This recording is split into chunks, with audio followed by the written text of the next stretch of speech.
नमस्कार। आप देख रहे हैं देश न्यूज। मैं हूं आपके साथ सूरज पाठक। हमारे खास कार्यक्रम वो जो जानना जरूरी है, इसमें हम आपको बता रहे हैं कि आपके लिए क्या जानना जरूरी है। रामचरितमानस की जो यात्रा हमने आरंभ की है, उस यात्रा का नाम है चलो राम की ओर। भगवान श्री राम के चरित्र की गाथा गोस्वामी तुलसीदास जी ने लिखी, जिसे नाम दिया रामचरितमानस।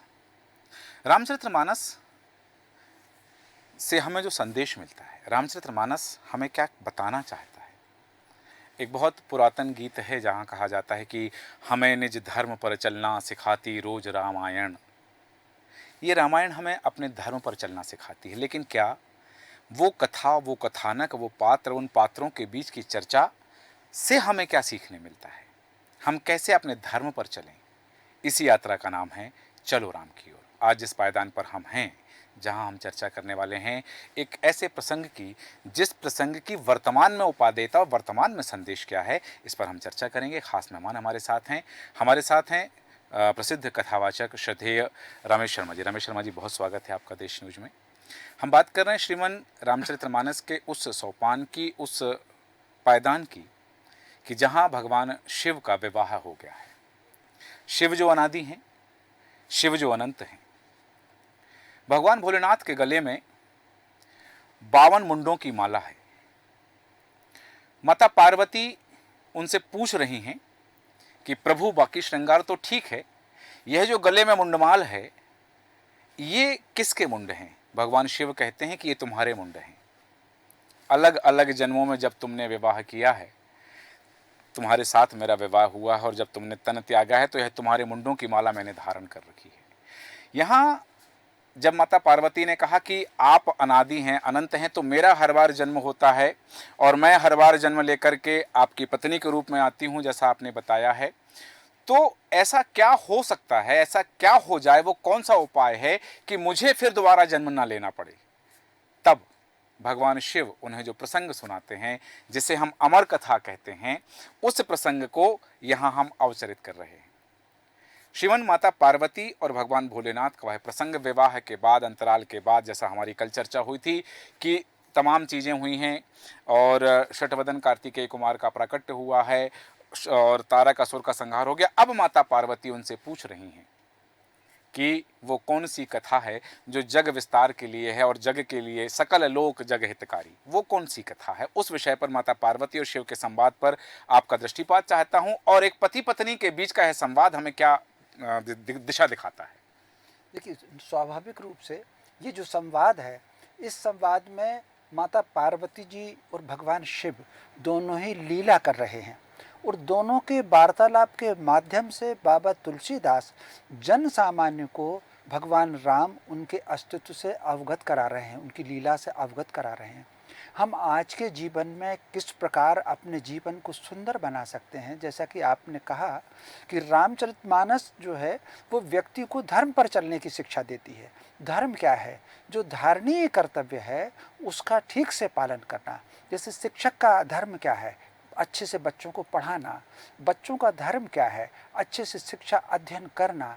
जो जहाँ जो कार्य कर रहा है उसका वो धर्म है कि उसको श्रेष्ठतम तरीके से करे, और वो श्रेष्ठतम तरीके से क्यों कैसे कर पाएगा, इसका संदेश पूरी रामचरितमानस में है।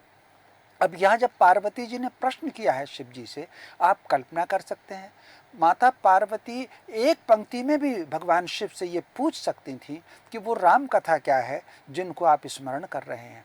जबकि माता पार्वती जी ने पूरी अपनी भूमिका बनाई है, अपने को प्रस्तुत किया है, बहुत विनम्र जिज्ञासु की भांति प्रस्तुत किया है, और उन्होंने करीब 5 चौपाइयों में ये अपने प्रश्न दोहराए हैं। भगवान शिव ने प्रश्नों की प्रशंसा की है, और प्रश्नों की प्रशंसा करके कुछ उन्होंने चेतावनियां भी दी हैं। ये जो माता पार्वती और शिव का संवाद है, ये दोनों के अभी राम कथा भगवान शिव ने शुरू आरंभ नहीं की है, लेकिन उनके जो प्रश्न किए हैं उस प्रश्न को उन्होंने लगभग जितने भी प्रकार की शंकाएं हैं, यहाँ भगवान शिव ने, माता पार्वती ने ये हमको ये संदेश दिया है कि यदि आप प्रश्न कर रहे हैं, आपकी जिज्ञासा है, तो उसमें एकाग्रता होना चाहिए। ज्ञान चर्चा सामूहिक हो या व्यक्तिगत हो, एकाग्रता हो, किसी भी प्रकार की शंका ना रहे, भगवान शिव ने सबसे पहले माता पार्वती की शंकाओं का निवारण किया है। फिर उन्होंने राम कथा कहना शुरू की है। माता पार्वती के मन में क्या क्या शंकाएं थीं जो उनके पूर्व जन्म में सती के रूप में, उन सारी शंकाओं का पहले भगवान शिव ने निवारण किया है। हमारी जो कथाएं हैं वो सामूहिक हो या एक हो, जैसा कि व्यास जी ने परीक्षित को जो कथा सुनाई है, या भगवान शिव माता पार्वती को जो कथा सुना रहे हैं, वो एकाग्र करने की पहले उन्होंने भूमिका बनाई है। एक चित्त होना। यदि हम कहीं बैठे हैं और हमारा मन कहीं है तो क्या हम वो ज्ञान ठीक से सुन पाएंगे? उसके लिए लगभग ये जो संवाद, एकाग्रता का संवाद है, ये लगभग 25 चौपाइयों में है रामचरितमानस में। आपने जैसा उल्लेख किया कि एकाग्रता की बात यहाँ कही है, और साथ में अभी राम कथा शुरू नहीं हुई है, राम जी के अवतार की कथा होना है। भगवान भोलेनाथ यहाँ पर जो बात कर रहे हैं कि हरि अवतार हेत जहीं होई, इदमित्थम कहे जाए ना कोई, जन्म एक दुई कहूँ बखानी, सावधान सुन सुमति भवानी। यहाँ भगवान श्री राम की कथा वो नहीं कह रहे हैं भोलेनाथ, यहाँ जन्म एक दुई कि भगवान के एक दो जन्म हुए हैं उसका मैं विस्तार से कहता हूँ। और उन्होंने कई बार कहा कि कश्यप अदिति का यहाँ उल्लेख किया है, जय और विजय का यहाँ पर उन्होंने उल्लेख किया है। साथ ही उन्होंने कहा कि एक कलप सुर देख दुखारे, समर जलंधर सन सब हारे, जलंधर का उल्लेख किया है। तो एक जन्म कर कारण यह, मतलब भगवान के प्राकट्य की जो स्थिति है, भगवान के अवतार की जो स्थिति है, तो यहाँ अलग अलग कल्प में अलग अलग कारण रहे हैं। क्योंकि हम जिन श्री राम को जानते हैं वो हमारे आराध्य प्रभु रामलला सरकार जिनकी हम बात करते हैं, वो उनको तो हम जानते हैं कि वो आप भी कहते हैं कि विप्रधैन सुर संत हित लीन मनुज अवतार, कि वो उस लिए धरा पर आए थे। तो यहाँ भगवान शिव और माता पार्वती के बीच जो संवाद है, भगवान शिव एक जन्म कर कारण, यहाँ एक कल्प में ऐसा हुआ, एक कल्प में ऐसा हुआ। तो क्या अब तक कई बार भगवान भोलेनाथ जो बताना चाह रहे हैं कि कई बार राम जी का प्राकट्य हो चुका है? निश्चित रूप से भगवान बाबा तुलसीदास जी ने दो चीज़ों को अपनी रामचरित में पूरा सदैव स्मरण रखा। एक तो उन्होंने वेद को और दूसरा राम जी को। उन्होंने राम जी को जो प्रस्तुत किया है वो परम ब्रह्म के रूप में प्रस्तुत किया है। वो परम ब्रह्म जो व्यापे हुए हैं, जो अनादि हैं, जो अनंत हैं, जो अरूप हैं, जो अनंग हैं, उन्होंने राम जी को इस तरीके से कल्पना करके और माता पार्वती को परम ब्रह्म के बारे में समझाया है कि वो परम शक्ति कौन सी है। उस आधार पर कोई भी अवतार किसी एक कारण से नहीं होता। बाबा शिव जी ने ये समझाया है माता पार्वती को कि और जो अलग अलग कल्पों में अलग अलग घटनाएं हैं, किसी को उन्होंने वरदान दिया है, किसी ने उनको शाप दिया है। कई बार भगवान किसी को संदेश देने के लिए जो लीलाएं करते हैं, उन सारी लीलाओं का वर्णन करके उन्होंने कहा है कि उनके जन्म का, उनके अवतार का कोई एक निमित्त नहीं होता। अलग अलग युगों में, अलग अलग कल्पों में जो घटनाएं घटी हैं, जैसा कि आपने स्वयं भी कहा है, जालंधर की घटनाएं घटी हैं। आगे हम नारद जी की चर्चा करेंगे। जय विजय का भी चर्चा हुई, जो उनके पार्षद रहे हैं जय विजय, और पार्षद को सनंदन ने जो उनको शाप दिया था धरती पर भेजने का, उनकी मुक्ति का भी था। वो फिर असुरों की वृद्धि का भी मुक्ति था। तो भगवान के जन्म का कोई एक कारण नहीं होता। हम अपने जीवन में भी देखें, जो एक कार्य करते हैं उस एक कार्य का एक कारण नहीं होता, या उसका परिणाम भी एक नहीं होता। बहुत छोटी सी बात है, जैसे हम भोजन करते हैं, तो भोजन अगर हमने किया तो उसका आशय केवल पेट भरना नहीं होता। भोजन में कितने मिनरल्स होते हैं, कितने विटामिन्स होते हैं, वो शरीर के अलग अलग अंगों तक जाते हैं। तो जिस प्रकार छोटी सी क्रिया है भोजन, वो एक निमित्त उसका नहीं है। हम कहीं से यात्रा पर निकल रहे हैं, एक निमित्त नहीं होता। हमारे अपने दैनिक जीवन में तो भगवान भोलेनाथ ने जो कथा सुना करके हमको ये संदेश दिया है कि हम जो कार्य करें, जो कर्तव्य करें, जो हमारे लक्ष्य हों, उसके विविध आयाम होना चाहिए। और बहुत सोच करके, समझ करके हमको अपनी यात्रा पर पग उठाना चाहिए। भगवान भोलेनाथ ने भगवान के अवतारों के विभिन्न हेतु बना करके हमें अपने लक्ष्य निर्धारण के विविध आयाम स्थापित करने, विविध परिणाम की ओर आगे बढ़ने के लिए ये संदेश दिया है। बिल्कुल उत्तम बात आपने कही कि भगवान हमें जो संदेश देते हैं वो संदेश इसलिए है कि भगवान के विविध आयाम पर जब वो उन्होंने अवतार धारण किया है। यहाँ जब भगवान शिव माता पार्वती को अनेक अनेक कारण बता रहे हैं कि राम जन्म के हेतु अनेका, परम विचित्र एक ते एका, तब उन्होंने बात कही बाबा तुलसी ने, जैसे लिखा है कि नारद श्राप दीन एक बारा, कलप एक लग तहीं अवतारा। और जैसे ही माता पार्वती ने यह सुना कि नारद जी ने श्राप दिया था भगवान को और एक कल्प में भगवान के अवतार का वह कारण रहा है, तो गिरजा चकत भई सुन बानी और नारद विष्णु भगत पुनि ज्ञानी। तो नारद जी के जो श्राप की कथा है, इसे सुनकर के माता पार्वती चकित हो जाती हैं और वो पूछती हैं कि कारण कवन श्राप मुनि दीना, का अपराध रमापति कीना, यह प्रसंग मोहे कहु पुरारी, मुनि मन मोह आचरज भारी। हम भी चाहेंगे कि हमारे दर्शकों को वह कथा जो नारद जी के मोह की है, नारद जी के अभिमान की कथा है, जिस कारण से उन्होंने रमापति को श्राप दिया था। और जैसा शिव जी कह रहे हैं कि एक कारण यह भी है कि एक कल्प में नारद जी के श्राप के कारण भगवान को अवतार लेना पड़ा, तो वह क्या कथा और वह कथा क्या संदेश देती है? देख, स्वाभाविक रूप से ये बड़ी सुंदर कथा है। ये रामचरितमानस में भी है और कई पुराणों में भी इस कथा का वर्णन आया है। इसमें ये आया है कि एक बार नारद जी को कहीं क्षण भर रुकते नहीं थे।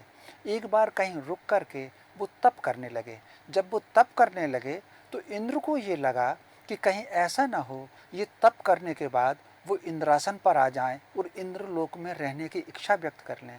तो उन्होंने तुरंत कामदेव को बुलाया और जैसा कि एक बार कामदेव को काम सौंपा गया था सब देवताओं ने भगवान शिव के तप को भंग करने का, ठीक उसी प्रकार इंद्र ने कामदेव से कहा कि जाकर के नारद जी का जो तप है उसको भंग कर दिया जाए। तो कामदेव यहाँ पर आया और उसने कई प्रकार के अपनी क्रिया प्रतिक्रिया बहुत सी की, वातावरण भी बनाया, सुगंधित पवन भी चलाई, लेकिन नारद जी का तप भंग नहीं हुआ। लेकिन यहाँ कामदेव ने जो अंतिम बाण भगवान शिव को मारा था वैसा बाण यह नहीं मारा। एक बार चूँकि कामदेव से गलती हुई थी, चूक हुई थी, उसका दंड उसको मिला था, तो सावधानी के बतौर वो बाह्य प्रयत्न तो सारे किए। यहाँ हमको संदेश मिलता है कि एक बार यदि आप कोई बड़ी गलती कर देते हैं, किसी के कहने से कर देते हैं, तब लेकिन उसकी पुनरावृत्ति ना हो। कुछ काम तो किया जाए लेकिन आपके काम की कोई सीमा होनी चाहिए। तो कामदेव को लगा कहीं ऐसा ना हो कि नारद मुझे श्राप दे दें, तो उसने अंतिम बाण नहीं चलाया। आरंभिक लीलाएं तो बहुत की। जब नारद जी उसमें जागे तो जाग करके कामदेव ने उनसे कहा कि आप तो बहुत तपस्वी हैं, मेरी सारी क्रियाओं पर भी आप पर कोई अंतर नहीं आया। कामदेव ने कहा तो नारद जी भी ये सुनकर के बड़े प्रसन्न हुए और उनको ये लगा कि वाकई मेरा तप और मेरी भक्ति तो इतनी प्रबल है कि कामदेव प्रयत्न करने के बाद भी मेरा तप भंग नहीं कर पाया। ये जाकर के उन्होंने शिव जी को बताया। कहीं ना कहीं व्यक्ति को जब कोई सफलता मिलती है, कोई प्रशंसा करता है, तो उसमें एक अहंकार आता है। ये अहंकार का भाव नारद जी के मन में आया और उन्होंने शिव जी को जाकर के बताया कि कामदेव ने मेरे तप को बहुत भंग करने का प्रयत्न किया लेकिन मेरा तप भंग नहीं हुआ। क्योंकि शिव जी का तप, उनकी आँख खुल गई थी उसके तीर से। तो शिव जी मुस्कुराए उनकी बात सुन करके और उन्होंने नारद जी को कहा कि मुझसे कह दिया तो ठीक है, ये बात तुम नारायण को जाकर के मत बताना। ये उन्होंने उनको नारद जी को सचेत भी किया। फिर भी नारद जी नहीं माने, क्योंकि व्यक्ति में जब भी अहंकार जागता है किसी उपलब्धि के कारण, किसी ऊंचाई पर पहुंचने के कारण, तब उसका विवेक शून्य होता है। और जब विवेक शून्य होता है, यहाँ इस कथा में संदेश समाज को ये मिलता है कि यदि आप कोई उपलब्धि हो गई है, किसी से आप विजयी हो गए हैं, कोई आपसे पराजित हो गया है, उसका अहंकार ना पालें और अहंकार लेकर के अपनी डींग हाँकती हुई किसी दूसरे को कथाएं ना सुनाएं। नारायण को जब नारद जी ने कथा सुनाई तो नारायण बहुत मुस्कुराए और मुस्कुरा करके कहा, तो उन्होंने व्यंग में कहा और उन्होंने कहा कि आप तो बड़े तपस्वी हैं, आपको कौन जीत पाएगा। लेकिन चूँकि अहंकार इतना ऊंचा था, नारद जी भगवान का ये व्यंग भी ना समझे और आ गए। लेकिन नारायण अपने भक्तों का ध्यान रखते हैं। जिस तरीके से एक माँ होती है, वो अपने बच्चे को नहीं जाने देती इधर उधर दाएं बाएं और उसको कई बार डांट करके, कान खींच करके भी समझाने का प्रयत्न करती है। इसीलिए भगवान नारायण, भगवान राम अपने प्रिय भक्तों को उसी प्रकार मार्ग पर लाते हैं। तो उन्होंने एक लीला की, लीला करके माया का एक पूरा नगर उन्होंने बनाया और माया का नगर बना करके एक बहुत सुंदर विश्व मोहिनी उसकी राजकुमारी बनाई और विश्व मोहिनी राजकुमारी बनाई तो उनकी माया से ही विश्व मोहिनी के पिता ने नारद जी को अपने निवास पर बुलाया। अब चूँकि नारायण की लीला थी, उन्होंने नारद जी से अपनी पुत्री का भविष्य पूछा, तो उन्होंने देखा उसमें कि जो भी उसको ब्याहेगा वो अजेय होगा, वो अमर होगा, वो सर्वश्रेष्ठ होगा, वो त्रिकालज्ञ होगा। तो उनको लगा कि क्यों ना इससे विवाह मैं ही कर लूँ। तो ये मोह उनके अंदर जागृत, अहंकार जब भी होगा तो मोह जागृत होगा। और फिर उन्होंने नारायण से कहा कि मुझे ऐसा रूप दे दीजिए वो कन्या मेरा वरण कर ले। भगवान जी मुस्कुराए और भेज दिया। तो जाकर के उन्होंने उनका चेहरा बानर जैसा बना दिया। यहाँ दो संदेश हमको कथा से मिलते हैं कि यदि हमको अहंकार आ गया तो मोह भी जागेगा, और मोह जागेगा तो कामना जागेगी। नारद जी के बगल में शिव जी के दो गण थे, उन्होंने व्यंग भी किया नारद जी पर, लेकिन उन्होंने उस व्यंग को भी नहीं समझा। तो आखिर उस कन्या ने, विश्व मोहिनी ने, उनके गले में माला ना डाली। नारायण स्वयं वेश बदल करके आए, उनके गले में माला डाली और जाकर के चल दिए। नारद जी दुखी होकर के जब निकले, मार्ग में नारायण मिले, तो नारायण ने स्वयं जब देखा नारद जी ने कि लक्ष्मी जी के साथ विश्व मोहिनी भी नारायण के साथ है, और भगवान ने बहुत व्यंग में ही पूछा कि कहाँ व्याकुल होते हुए आप निकल रहे हैं। तो नारद जी को बहुत गुस्सा आया और उन्होंने कहा कि आप तो मेरे साथ छल किया, आपने अमुक के साथ भी छल किया, आपने देवताओं को लाभ देने के लिए असुरों के साथ छल किया। ऐसे उन्होंने बहुत सारा कहा और कहा कि जो वियोग मुझे हुआ है आपको भी उसी तरह से वियोग होगा। तो ये जो भगवान राम को जन्म सीता का वियोग हुआ, ये नारद जी का शाप था, उनके अवतार में ये भी एक निमित्त था। जी, आपने कहा कि ये एक निमित्त है भगवान श्री राम के अवतार का कि नारद जी ने श्राप दिया। यहाँ नारद जी ने कहा कि मुझे स्त्री विरह हुआ तो आपको भी स्त्री विरह हो।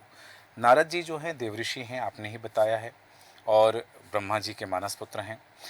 लेकिन यहाँ क्या ये मोह व्यक्ति की बुद्धि का हरण कर लेता है, और इस स्तर तक कि वो शिव गणों को जो श्राप दे रहे हैं कि हो निशाचर जाय तुम्हें कपटी पापी दो, हसे हो हम ही सो ले हो फले बहुर हंसहि मुनि कोई। और भगवान को जब वो श्राप दे रहे हैं नारद जी, तो वो कह रहे हैं कि कपि आकृति तुम कीन हमारी, करहि कीस सहाय तुम्हारी, मम अपकार कीन तुम भारी, नारी बिरह तुम होब दुखारी। तो ये एक भक्त हैं जो हमेशा नारायण नारायण का जप करते हैं। एक मोह में वो पड़ गए, एक अभिमान उनके आ गया कि मैंने काम को जीत लिया है। तो क्या मोह और अभिमान इतना भारी है कि एक भक्त भगवान को श्राप दे दे? ये जो चार दोष हैं सूरज जी, जी, एक मोह, एक अहंकार, एक लोभ और एक कामना, एक मद। मद और मोह को और अहंकार को ये लगभग एक सीमा में रखिए। तो ये जो चार पांच चीज़ें हैं, लोभ, मद, अहंकार, ये जो चीज़ें हैं, और कामना, ये व्यक्ति के विवेक को शून्य करती हैं। विवेक यदि शून्य होगा तो उसका ज्ञान शून्य होगा, ज्ञान शून्य होगा तो स्मृति का लोप होगा। प्रत्येक व्यक्ति को ये स्मृति रहती है कि मैं कौन हूँ, मेरे सामने कौन है, उसका सम्मान क्या है, उसका स्तर क्या है। तो हमेशा ये जो कहा गया है कि आपको अगर जो बात करना है, प्रश्न करना है, उत्तर देना है, तो वो बहुत सोच करके विवेक के साथ उत्तर देना है, व्यक्ति को देख करके उत्तर देना है। ऐसा ना हो कि आपने बात सुन करके उसको प्रतिक्रिया दी। जैसे कई लोग होते हैं, ये पूरी कथा जो है इस बात का संदेश देती है कि नारायण ने यदि व्यंग किया कि कहाँ व्याकुल की तरह आप घूम रहे हो, तो उससे थोड़ा सा क्षोभ बढ़ा नारद जी का और उन्होंने नारद जी को श्राप दिया। तो ये जो कहा जाता है कि बोलने से पहले हम आम बोलचाल की भाषा में भी कहते हैं कि तोल मोल करके बोल। इस घटना के बाद नारद जी को समझ जाना चाहिए था कि भगवान जी ने यदि मुझे राह दिखाई है और उन्होंने मेरा कपि मुख किया हुआ था, तो वो क्यों किया हुआ था, वो मेरे हित में उन्होंने किया हुआ था। तो भगवान भक्त वत्सल हैं, वो अपने भक्तों को कभी निराश नहीं करते। दूसरा, भगवान अहंकार को कभी पसंद नहीं करते। जिस प्रकार एक बार यदि सुदर्शन को अहंकार हुआ तो भगवान नारायण ने सुदर्शन को त्याग दिया था अहंकार के कारण।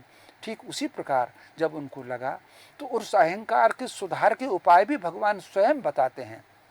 जो उपाय उन्होंने किया था सुदर्शन के लिए, लगभग उससे दूसरी धारा में वैसा ही उपाय नारद जी को सीख देने के लिए, उनको मार्ग पर लाने के लिए, लेकिन इतना कह करके, अपने मन का इतना गुबार निकाल करके नारद जी को लगा कि उन्होंने क्या कह दिया, और वो प्रभु के चरणों में फिर गिर पड़े। तो स्वाभाविक रूप से इस कथा का जो संदेश हमको मिलता है, बहुत सोच करके बोलना, किससे बोलना, अपने विवेक को सदैव जागृत रखना, अभिमान से दूर होना, अहंकार से दूर होना, लोभ से दूर होना, मद से दूर होना और कामनाओं से दूर होना, व्यक्ति के पतन के यही कारण होते हैं। बिल्कुल उत्तम बात आपने कही कि लोभ, मोह, कामना, अहंकार, मद, ये जो चीज़ें हैं, ये व्यक्ति को पतन की ओर अग्रसित करती हैं और पतन का कारण बनती हैं। नारद जी का तो स्पष्ट जैसा आपने कर दिया कि उनके मन में काम को जीतने का अभिमान आ गया और उस अभिमान के कारण मोह बढ़ा, मोह से कामना आई और कामना से ये स्थिति निर्मित हुई। लेकिन क्या इसके बाद बालकांड में ही जो दोहा बाबा तुलसी ने लिखा है, दोहा क्रमांक 137, क्या ये भगवान के भगवान होने का प्रमाण है कि जब नारद जी श्राप दे रहे हैं कि तुमने मुझे वानर का रूप दिया तो यही वानर तुम्हारी सहायता करेंगे, मुझे स्त्री विरह की पीड़ा हुई तो तुम स्त्री विरह को भुगतोगे, इसके बाद में बाबा तुलसी जो लिखते हैं कि श्राप शीस धर हर्ष ही प्रभु बहु विनती कीन, यहाँ भगवान विनती कर रहे हैं कि श्राप जो दिया है उसको शीश रखा है, उसको धारण किया है कि श्राप शीश धर हर्ष ही, हृदय में प्रसन्नता है। यदि कोई किसी को गाली देता है, कोई किसी को श्राप देता है, बद्दुआ देता है, तो उसके मन में प्रसन्नता नहीं होती, लेकिन यहाँ भगवान के हृदय में प्रसन्नता हो रही है कि श्राप शीश धर हर्ष ही, और फिर विनती करने की प्रभु बहु विनती कीन और निज माया के प्रबलता करश कृपा निधि लीन। तो क्या ये हरि के हरि होने का की पराकाष्ठा है, ये भगवान के भगवान होने का प्रमाण है यहाँ, क्योंकि वो नारद जी श्राप दे रहे हैं और उनके हृदय में प्रसन्नता हो रही। देखिए, स्वाभाविक रूप से, निश्चित रूप से यहाँ हरि होने का ही प्रमाण है। ये हरित्व का संदेश है। प्रभु हमेशा अपने भक्तों का मान रखते हैं। वो तो चूँकि जैसे कि वो जन्म से, मरण से, सारी चीज़ों से बहुत ऊपर हैं, वो चाहते तो इस श्राप का कोई अर्थ नहीं रहता, लेकिन वो अपने भक्तों का मान रखते हैं। नारद जी उनके परम भक्त थे। नारद जी का वचन झूठा ना हो, उनको चूँकि विभिन्न माध्यमों से, विभिन्न कारणों से पृथ्वी पर आना था, मनुष्य देह रखना थी, तब उन्होंने नारद जी का इस कथन को भी स्वीकार किया, सिरोधार्य किया।